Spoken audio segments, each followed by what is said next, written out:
میں نے سورہ توبہ کی آخری 2 آیت کے بہت کچھ فائدے بتائے تھے۔ ایک کمال اس کا وہ بتاتا ہوں جس کے اندر حفاظت ہے اور روزی ہے، روٹی ہے، رزق ہے، بے بہا رزق ہے، بے بہا رزق ہے۔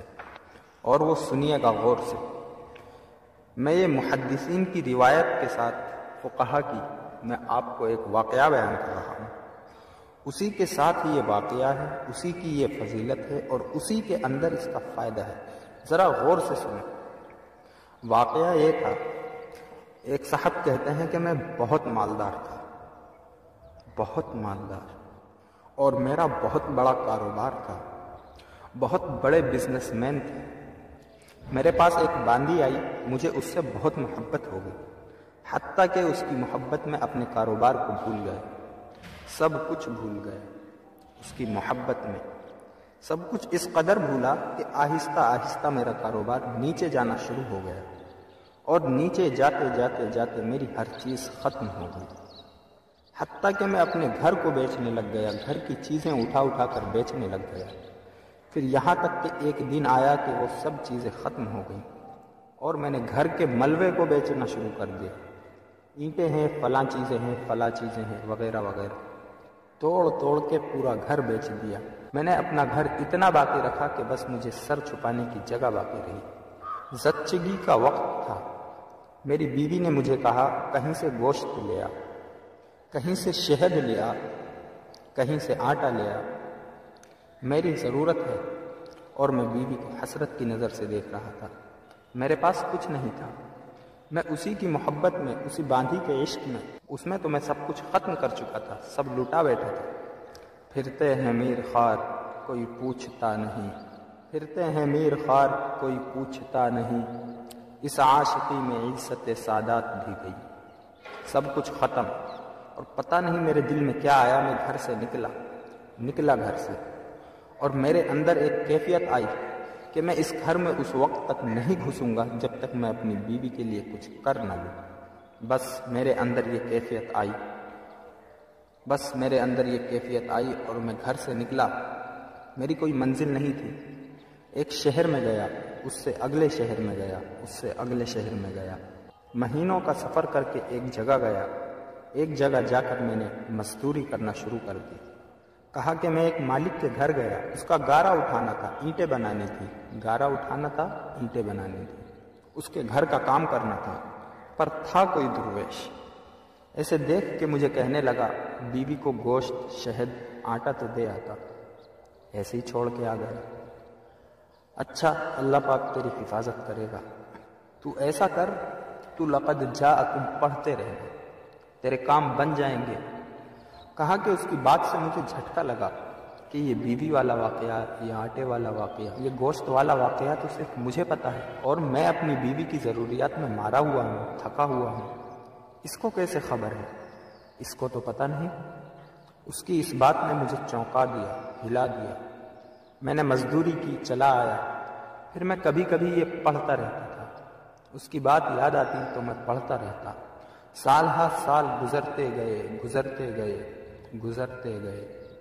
ایک روایت میں یہ واقعہ صرف بغیر لقد جاءکم کے ہے، ایک روایت میں، روایت حدیث کی نہیں ہے، واقعہ کی روایت ہے۔ ایک روایت میں سورہ توبہ کے ساتھ ہے۔ کہنے لگے، حالات گزرتے گئے، دن رات گزرتے سال ہا سال گزر گئے، 30 سال گزر گئے، اور میں مالدار ہو گیا، بہت مالدار ہو گیا۔ میرے جی میں آیا کہ اپنی زندگی کا وقت اپنے وطن میں جا کے گزاروں۔ بوڑھا ہو گیا تھا۔ میں آیا تو راستے میں مجھے قزاق ملے، ڈاکو ملے، اور انہوں نے میرا سب کچھ چھین لیا۔ میرے اوپر صرف تن پہ کپڑے تھے، میرا سب کچھ ختم ہو گیا۔ میں پھر وہی فقیر کا فقیر، خالی کا خالی۔ اور ایک جگہ کھڑے ہو کے میں نے ایک بندے سے فریاد کی، ایک قافلہ جا رہا تھا، مجھے فلاں شہر پہنچا دو گے؟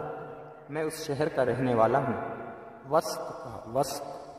واسطی، بعض لوگ نا اپنے نام کے ساتھ واسطی لکھتے ہیں، وسط کا رہنے والا ہوں، کیا مجھے وہاں پہنچا دو گے؟ کہنے لگے ہاں۔ اس شہر میں پہنچایا۔ میں ایسے اندازوں سے تلاش کرتے کرتے اپنے گھر پر پہنچا۔ سنیں تدبیر اور تقدیر کا نظام۔ اب تقدیر کا نظام شروع ہو رہا ہے، اب ذرا سنبھل کے بیٹھیے گا۔ اور کہا کہ میں حالات کا مارا ہوا، زمانے کی گردشیں، غربت بھی دیکھی، تنگ دستی بھی دیکھی، پہلے مال بھی دیکھا، پھر باندھی سے محبت ہو گئی، پھر غربت پہ آ گیا، پھر تنگ دستی پہ آ گیا، پھر گھر بھی بیچ ڈالا، آخر گھر سے نکل گیا، مکر گیا کہیں، پھر میں نے مزدوریاں کی، پھر مالداری پہ آ گیا، اور پھر سارے مالوں کا نچوڑ آخرکار مجھ سے ڈاکوؤں نے، قزاقوں نے چھین لیا، لوٹ لیا۔ پھر میں نے آخری عمر کی غربت اور تنگ دستی دیکھی۔ اب انہی زندگی کی کیفیت میں بیوی مر گئی ہوگی، وہ بچہ پتہ نہیں پیدا ہوا ہوگا یا نہیں ہوا ہوگا، نہ معلوم کیا حال ہوا ہوگا، کیا واقعات ہوں گے۔ بس انہی سوچوں میں اوپر نیچے تلاش کرتے کرتے اپنے گھر کی طرف گیا۔ دیکھا وہاں ایک بہت بڑا محل ہے اور باہر دکانیں ہیں اور وہاں چہل پہل ہے۔ حیران ہوا، لگتا ہے میرا مکان بک گیا۔ وہ بہت بڑی حویلی تھی، وہ بک گیا، کسی مالدار نے یا وزیر نے لے لیا اور اس نے اپنا گھر بنا لیا۔ اب یہ دیکھ کر مجھے اپنی مفلسی پر اور رونا آیا، اپنے حالات پر اور پڑھنا آیا۔ مجھے کون جانے گا؟ وہاں ایک سبزی والے کی دکان تھی، میں اس کے پاس جا کر بیٹھ گیا۔ اس نے دیکھا اور کہا کہ کوئی پردیسی نظر آتے ہیں۔ ہاں پردیسی ہوں۔ یہ گھر کس کا ہے؟ اس نے کہا مامون کی دایا کا گھر ہے۔ اچھا، وہ زندہ ہے؟ ہاں۔ کہنے لگا اس کی کوئی اولاد بھی ہے؟ کہنے لگا ایک بیٹا ہے۔ کہنے لگا وہ کون ہے؟ کہا وہ مامون رشید کا خزانچی ہے۔ وہ کہاں ہے؟ کہا حویلی کے اندر ہے، چلے جائیں، آپ ملنا چاہتے ہیں؟ ہاں ملنا چاہتا ہوں۔ کہنے لگے جب میں نے جوان کو دیکھا تو کہا یہ تو میری شکل ہے، میرا بیٹا ہے۔ وہ گھرا ہوا تھا، منشی لکھ رہے تھے، مال تولا جا رہا تھا، چہل تھی وہاں عجیب و غریب۔ میں بھی وہاں جا کے بیٹھ گیا۔ کہا بابا جی کیا کہتے ہو؟ میں تیرا باپ ہوں۔ اس نے دیکھا یہ میرا گھر ہے بیٹا، میں تیرا باپ ہوں۔ شکل ملا اپنے سے ملی۔ اس نے ایسے ٹھنڈی آہ بھری اور اٹھ کے چلا گیا اور جا کے اپنے غلاموں کو کہا اس بابے کو لے آئے۔ میں نے پردے کے پیچھے آہٹ سنی، میں نے دیکھا تو کچھ بھی نہیں ہے، بڑے بڑے پردے پڑے ہوئے، محل بڑا لاجواب۔ مجھ سے کہنے لگے آپ میرے والد کیسے ہیں؟ نہایت نرم لہجے میں، جیسے کوئی بندہ نشانیاں پوچھنے کی کوشش کر رہا ہو۔ کہنے لگے بیٹا میں تیرا والد ایسے ہوں، میں بہترین سوداگر تھا، ایک باندھی سے محبت ہو گئی، اس پہ میں نے اپنا سب کچھ لٹا دیا، سب کچھ ختم کر دیا۔ میں ایک پل کے لیے اس سے جدا نہیں ہوتا تھا، حتیٰ کہ میرا کاروبار ختم ہو گیا۔ میری غیر موجودگی میں میرا کاروبار، میرے عمال میرا مال کھا گئے اور میں نے گھر توڑ کر بیچنا شروع کر دیا، حتیٰ کہ میرا گھر بھی ختم ہو گیا۔ پھر میرا ایک بچہ تھا، وہ یقیناً تو ہی ہوگا، اس کی ولادت تھی۔ میری بیوی نے کہا گوشت، شہد اور آٹا کہیں سے لے آ، اور میرے پاس تھا نہیں، اور میں غم اور غیرت کے مارے منہ کر گیا اور 20 سال کے بعد واپس آیا ہوں۔ جب یہ بات سنی نا تو پیچھے سے آ کر باندھی نے اس کو لپٹ لیا، اس کو لپٹ گئی، کہنے لگی ہاں تو ہی میری زندگی کا ساتھی ہے، اور واقعی یہ تیرا بیٹا ہے اور میں ہی تیری بیوی ہوں۔ میں تو تیرے انتظار میں اپنی امیدیں ساری ختم کر بیٹھی تھی اور گلے لگ کے روئی بہت زیادہ۔ اور میں نے اسے کہا یہ کیسے؟ کہا پتہ نہیں کوئی دعا تھی جو تو کر کے گیا تھا۔ مامون پیدا ہوا، کسی کا دودھ نہیں پیتا تھا، امی زبیدہ کا بیٹا تھا، یاد رکھیے، مامون باندھی کا بیٹا تھا، امین الرشید زبیدہ کا بیٹا تھا، امین الرشید زبیدہ سے تھا اور مامون رشید باندھی سے تھا۔ جب مامون پیدا ہوا تو ماں کا دودھ نہیں پیتا تھا۔ اس وقت کی جتنی خواتین کے بچے ہوئے تھے سب کو بلایا گیا کہ سب کے سینے میں دودھ تھا کہ شاید ان کا دودھ پی لے۔ اس نے کسی کا دودھ نہیں پیا۔ دعائیں کام آ رہی ہیں، ذرا غور سے سنیے گا۔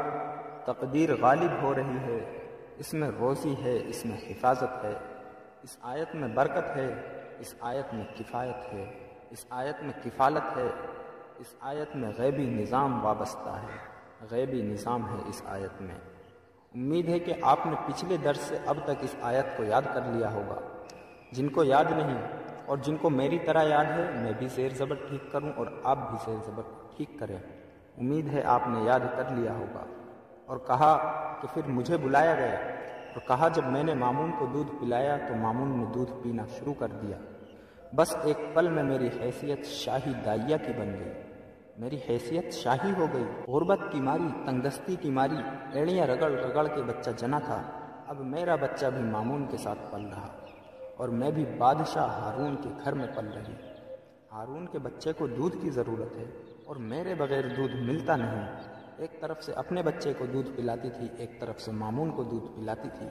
شاہی طاقت میں میرا بچہ بھی پلتا گیا اور میں بھی پلتا گیا، میرا بچہ بھی پلتا گیا، میں بھی پلتا گیا، بڑھتے بڑھتے بڑھتے حتیٰ کہ یہ سارا محل وہی ہے، یہ سارا تاج، یہ سارا تخت، یہ سب وہی ہے کہ مامون کسی کا دودھ ہی نہیں پیتا تھا۔ وہ دودھ کا پلانا میرے نصیب میں آیا، اور میرے نصیب کے پیچھے کیا تھا؟ اور کہا تیرے دودھ کے پیچھے تھا لَقَدْ جَاءَكُمْ رَسُولٌ مِّنْ أَنفُسِكُمْ عَزِيزٌ عَلَيْهِ مَا عَنِتُّمْ حَرِيصٌ عَلَيْكُمْ بِالْمُؤْمِنِينَ رَءُوفٌ رَحِيمٌ فَإِن تَوَلَّوْا فَقُلْ حَسْبِيَ اللَّهُ لَا إِلَٰهَ إِلَّا هُوَ عَلَيْهِ تَوَكَّلْتُ وَهُوَ رَبُّ الْعَرْشِ الْعَظِيمِ۔ یہ تھا، یہ دو آیت تھی سورہ توبہ کی آخری دو آیت۔ میں خالی ہو گیا، خالی گیا تھا اور خالی آیا، بڑا کم آیا، خالی ہو کے خالی آیا، جب آیا تو اپنے گھر کو بھرا پایا۔ یہ تقدیر ہے۔ اس نے تو کہا تھا کہ مجھے غیرت ہے، میں کچھ نہ دے سکا، حیرت ہے مجھ پہ، میں کچھ نہ دے سکا، نکل جاؤں یہاں سے، اور نکل کے جا کے اپنی نسلوں کے لیے کچھ کما کے لاؤں، کچھ کما کے لاؤں۔ ساری کمائی ڈاکو لے گئے، اس کی ساری تدبیریں الٹی ہو گئی، اور عرشی ساری تدبیریں کامیاب ہو گئیں۔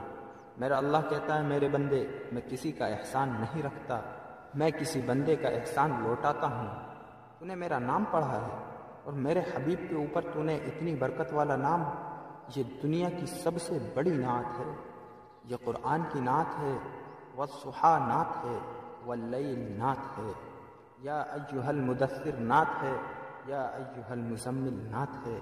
میرے مدینے والے کی شان ہے، شان ہے، اور یہ سب سے بڑی نعت ہے۔ لَقَدْ جَاءَكُمْ رَسُولٌ مِّنْ أَنفُسِكُمْ عَزِيزٌ عَلَيْهِ مَا عَنِتُّمْ حَرِيصٌ عَلَيْكُمْ بِالْمُؤْمِنِينَ رَءُوفٌ رَحِيمٌ فَإِن تَوَلَّوْا فَقُلْ حَسْبِيَ اللَّهُ لَا إِلَٰهَ إِلَّا هُوَ عَلَيْهِ تَوَكَّلْتُ وَهُوَ رَبُّ الْعَرْشِ الْعَظِيمِ۔ یہ مدینے والے کی شان ہے، یہ نعت ہے، اس سے نسلوں میں رزق ملتا ہے، نسلوں میں برکتیں ملتی ہیں، اور نسلوں سے فقر مٹتا ہے، فاقے مٹتے ہیں، غربت اور تنگ دستی مٹتی ہے۔